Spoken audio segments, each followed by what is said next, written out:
réalisé dans le cadre du projet européen Remain Child est porté pour Isieux par 3 établissements, le collège Sabine Zlatin et lycée du Bugey de Bollay, ainsi que le lycée professionnel François Sévère d'Écully. Pour vous présenter ce projet et démarrer ce temps d'inauguration, je vais laisser la parole à Cyrielle Force, qui est chargée de recherche et d'éducation à la Maison d'Isieux et qui a tout particulièrement, pour Isieux, coordonné et suivi ce projet, et y compris dans le cadre européen du projet Remain Child.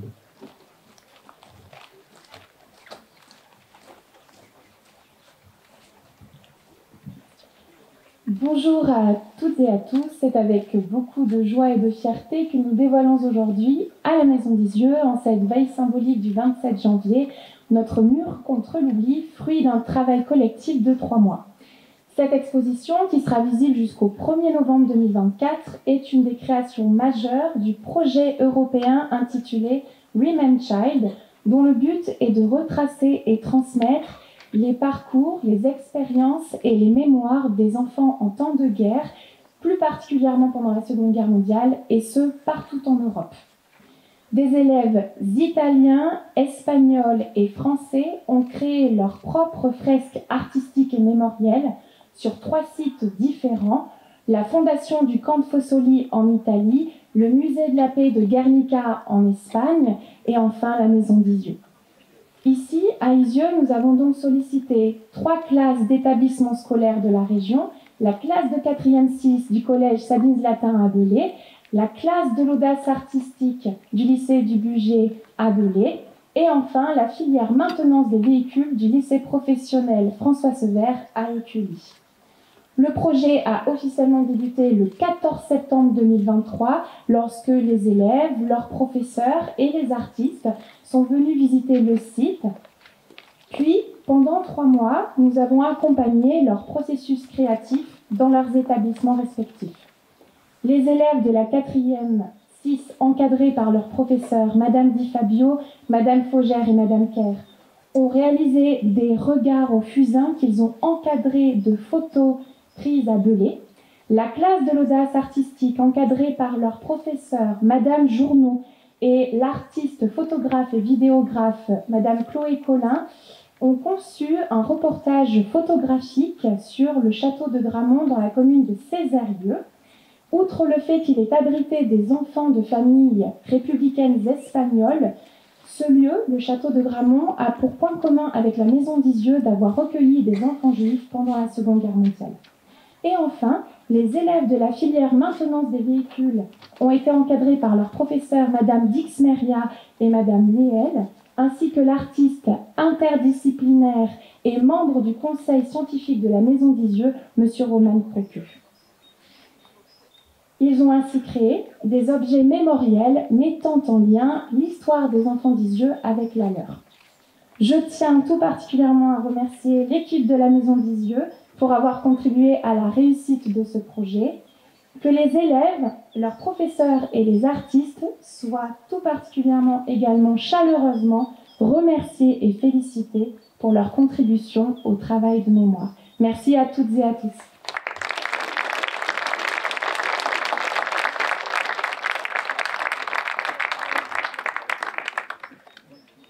La parole est à présent à Madame Irache Momoitio, directrice du musée de la paix de Guernica. Bonjour à tous, c'est un plaisir d'être ici aujourd'hui. Nous sommes très heureux d'avoir participé avec Fossoli, avec les gens et les enfants de l'Espagne, de l'Italie et de France, en train de maintenir le souvenir et la mémoire de ce qui s'est passé dans ces 3 endroits est très important pour l'histoire. Et pour nous, c'est aussi très important de savoir qu'un projet, des projets européens comme celle-ci, Remain Child, nous donne l'opportunité de parler du passé, mais aussi de parler aussi du présent. parce que tristement, il y a encore beaucoup d'Haïtiens, beaucoup de Fossoliers, beaucoup de Guernica dans le monde. Merci.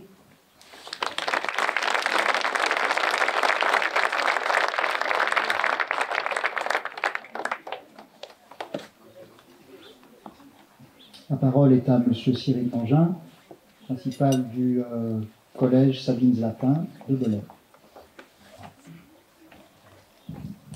Bonjour à toutes et à tous. Donc, M. Mangin, le principal du collège Sabine Zlatin, très honoré d'être principal de ce collège depuis septembre dernier, de faire vivre au quotidien avec les élèves, avec les enseignants, l'esprit de Sabine Zlatin, et encore une fois, les saluer pour la qualité de leur travail, de ce mur contre l'oubli, de ce vrai devoir de mémoire aujourd'hui, en cette journée de commémoration, dans un contexte, encore une fois, qui a été évoqué tout à l'heure par Madame la directrice académique, un contexte national et international compliqué.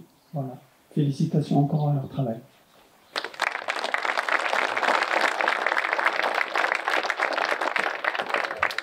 Il est temps à présent de laisser la parole aux élèves afin qu'ils puissent nous présenter leur travail et nous donner des clés de compréhension de leurs œuvres.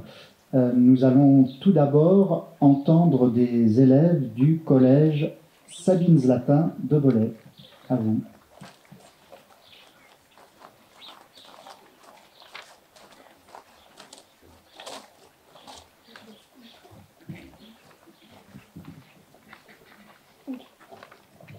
Bonjour, nous sommes les élèves de 4e 6 et nous allons vous présenter notre projet dont l'objectif est de ne pas oublier les enfants d'Isieux.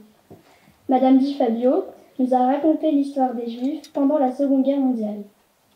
À la suite de ça, nous avons visité la maison d'Isieux et son musée. Nous avons retracé l'histoire des Juifs.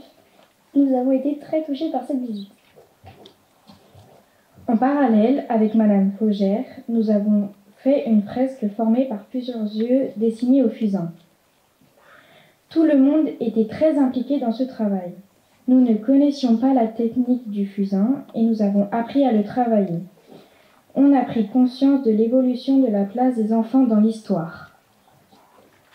Notre classe est allée dans le centre de notre belle ville de Belley pour prendre des photos d'endroits vides. Ce moment de partage nous a permis de créer des liens particuliers au sein de la classe. Nous avons pu découvrir les monuments dédiés aux enfants d'Isieux derrière le monument aux morts de Belley, ainsi que les pavés de mémoire dédiés aux enfants d'Isieux qui étaient scolarisés à Belley. On a commencé à rassembler nos travaux pour en faire une vidéo. Ce making-of est visible à l'aide du QR code intégré à notre fresque. Quand nous avons vu le résultat de notre travail, nous avons senti de la fierté, un réel accomplissement.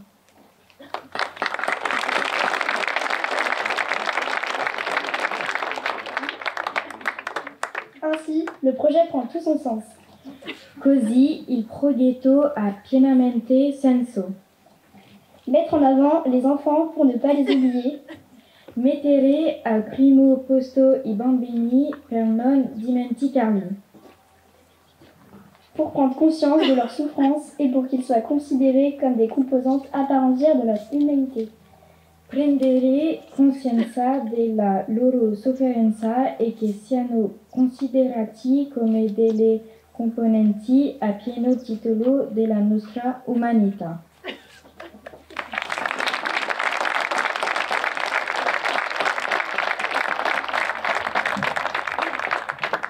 Merci à vous trois.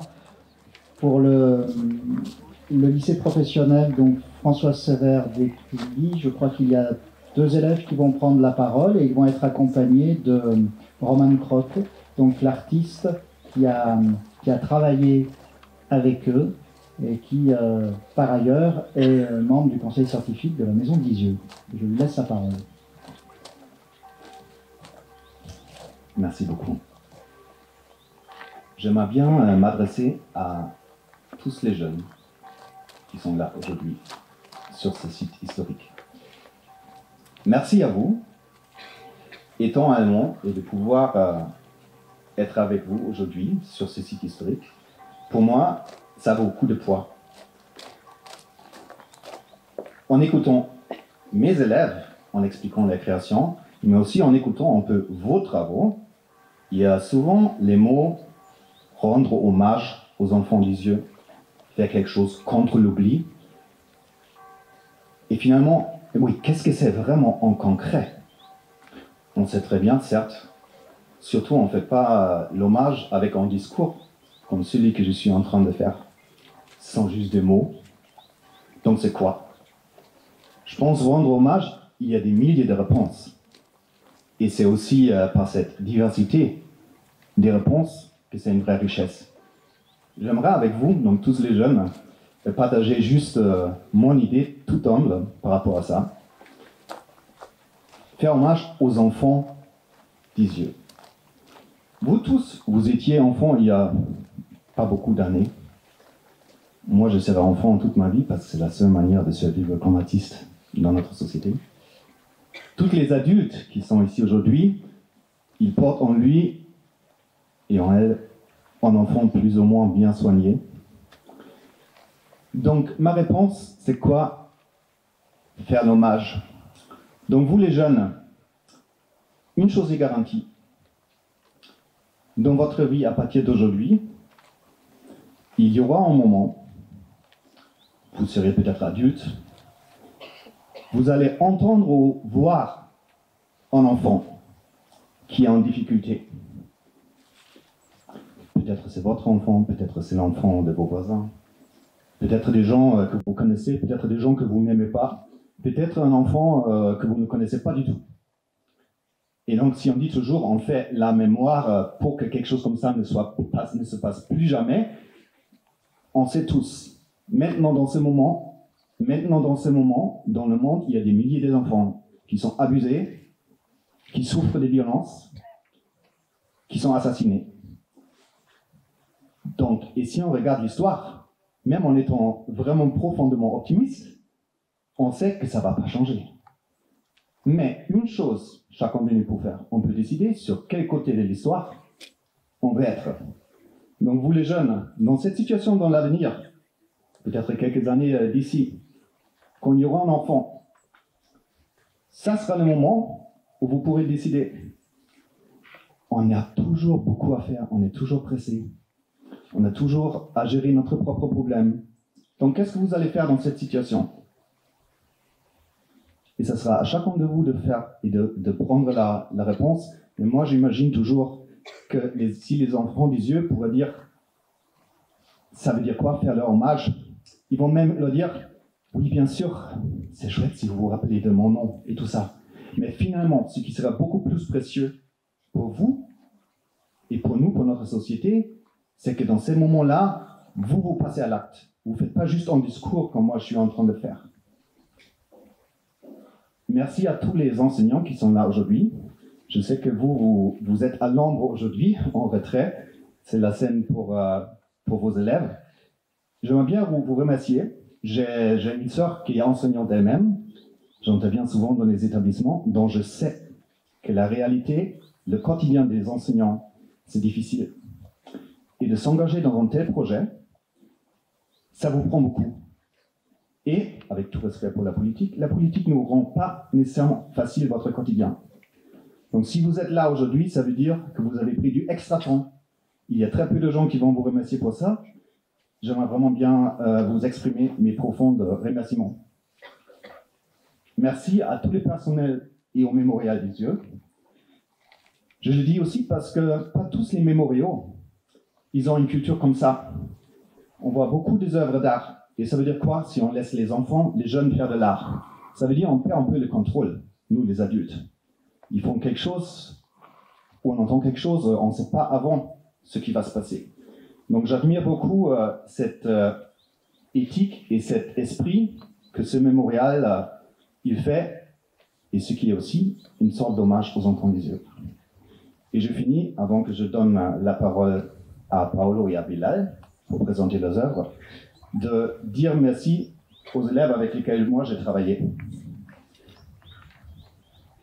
Quand on annonce parfois avant, c'est une classe pas facile. C'est une classe même difficile.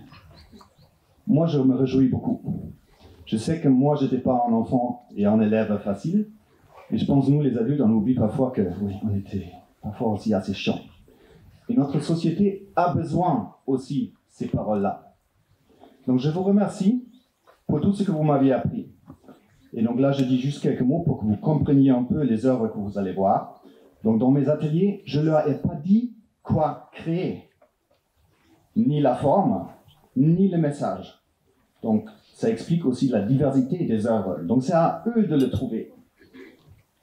C'est la galère, ça crée aussi un peu de bordel pendant l'atelier, parce que si on doit vraiment accoucher quelque chose à soi, il y a une nervosité qui s'installe. Mais c'est ça la seule raison pourquoi je fais l'atelier avec vous. Moi, j'ai pas envie d'écouter les mots qu'on peut déjà lire dans les livres d'histoire, mais d'entendre des nouveaux mots.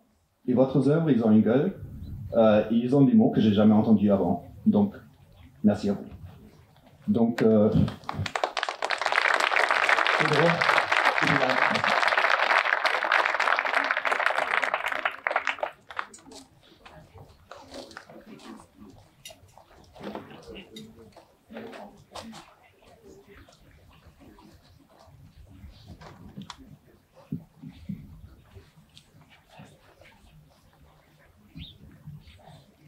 Notre œuvre s'appelle « Choisissez votre programme ».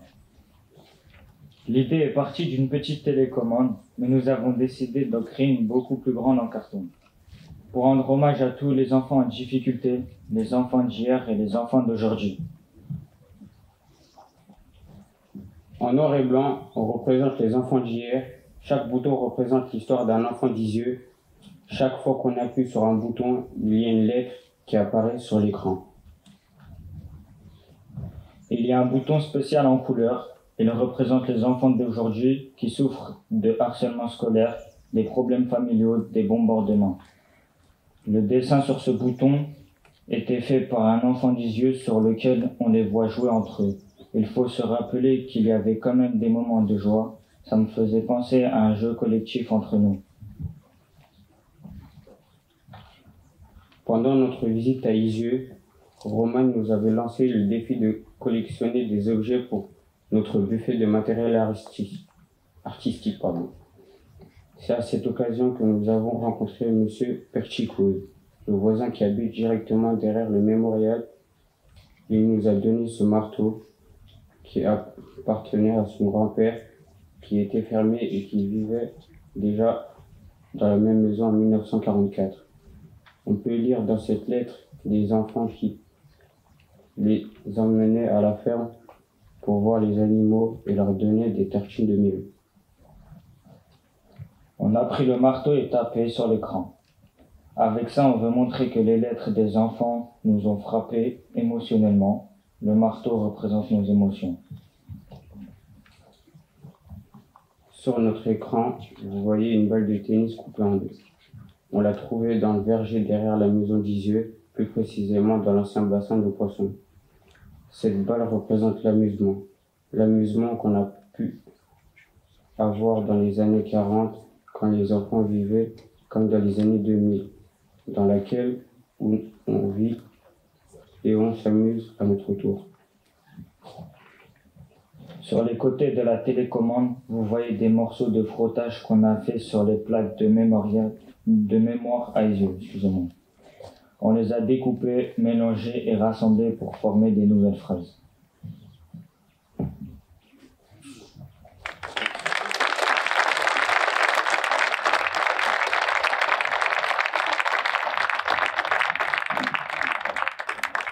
Un grand merci pour cette présentation et vos explications. J'en profite du coup pour vous dire que en début d'après-midi, les élèves de ce lycée professionnel présenteront avec Roman Croqueux dans les salles d'atelier du mémorial leurs travaux et pourront également vous expliquer de la même manière qu'ils l'ont fait là l'ensemble des œuvres qu'ils ont pu faire.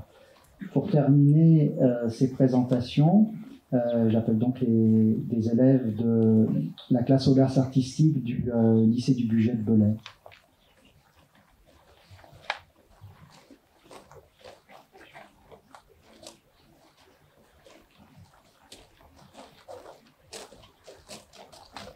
Au début de ce projet, nous avons pu ressentir de la perplexité. Le travail proposé était encore très abstrait pour nous. Nous nous demandions où allait nous mener cette aventure, à la fois tournée vers une histoire ignorée du passé et pourtant ancrée dans notre territoire. Des enfants espagnols fuyant la guerre civile et accueillis dans la commune de Césarium.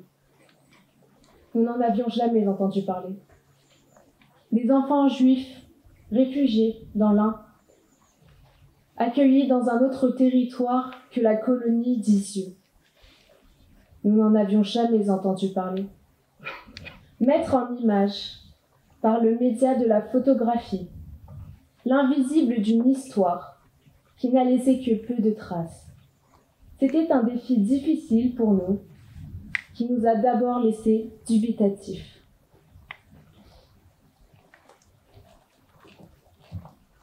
Mais assez rapidement, nous avons pris conscience que c'était une chance de participer au projet Riemann Child, car il nous ouvrait les portes d'un château, le château de Grammont. Ce projet nous ouvrait également les portes de l'histoire de ce château, l'histoire émouvante et forte d'un engagement. Nous avons découvert que ce château avait accueilli de nombreux enfants espagnols et des enfants juifs pendant la Seconde Guerre mondiale. Nous dirions aujourd'hui des migrants espagnols et juifs. Nous pourrions dire aussi des mineurs étrangers isolés.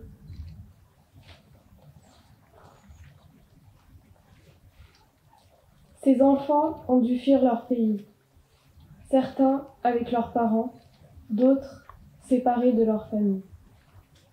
Ils ont trouvé refuge au château de Grammont. En travaillant sur des archives, des lettres, des photos, nous avons pu mettre quelques noms sur quelques visages. Nous avons pu prendre connaissance de moments joyeux partagés par des enfants pendant leur séjour au château. Les punitions pouvaient aussi être très sévères. Nous avons lu des témoignages douloureux, ceux d'une enfance meurtrie, déchirée. Nous avons parcouru des lettres pleines de courage.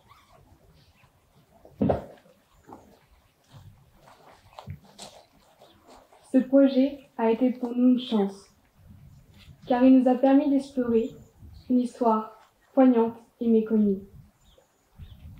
Une chance, et plus encore, nous sommes sentis honorés,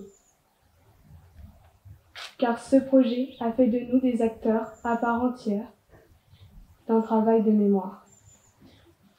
Au cœur de ce projet, il y a cette confiance en la jeunesse, cette conviction que nous comptons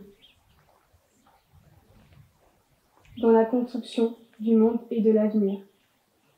Et nous avons voulu nous rendre dignes de cette confiance, dignes aussi de la mémoire de ces enfants dont nous sommes proches maintenant.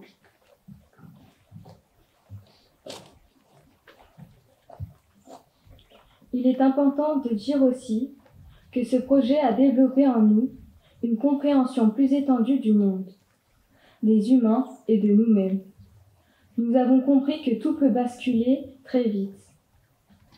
La guerre, du jour au lendemain, peut retourner une vie et la plonger du côté terrible de la destruction, de la peur, de la séparation, de l'exil, du déracinement. L'histoire dans les manuels retient généralement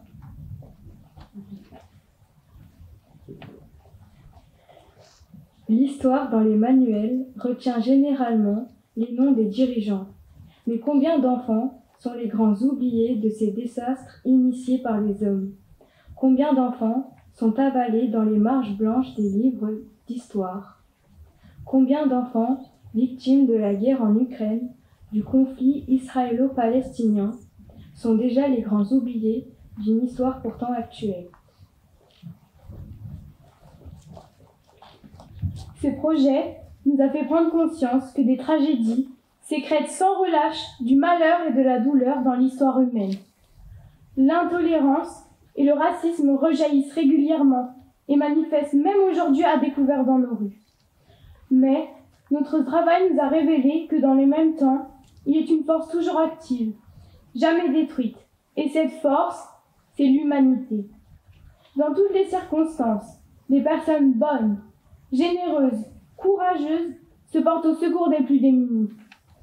La lucidité à laquelle nous oblige le pouvoir de destruction des hommes est bien obligée de composer avec l'espoir.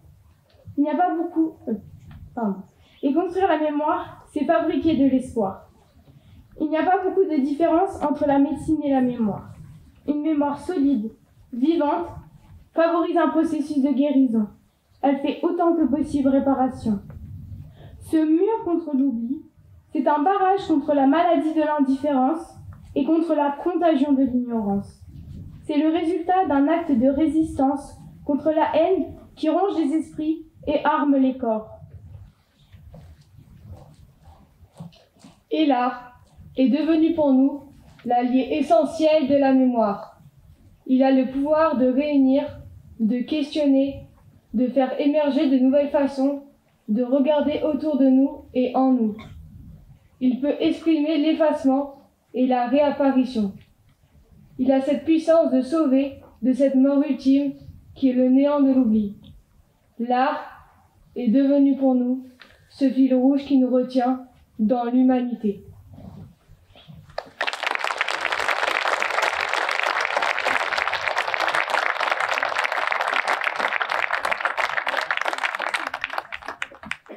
Merci. Merci beaucoup et merci à tous les élèves, à leurs enseignants, aux artistes qui les ont accompagnés. Toutes les explications que nous venons d'entendre donnent évidemment très envie de découvrir en détail ce mur contre l'oubli. Mais avant cela, nous devons procéder à l'inauguration officielle. Je demande aux élèves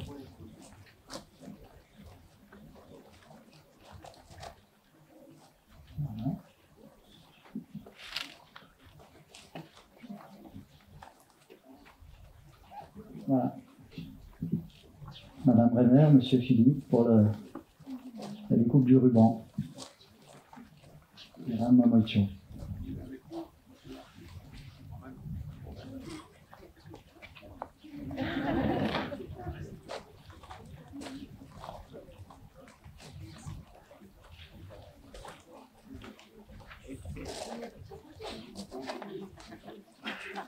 Tous les côtés sont bons.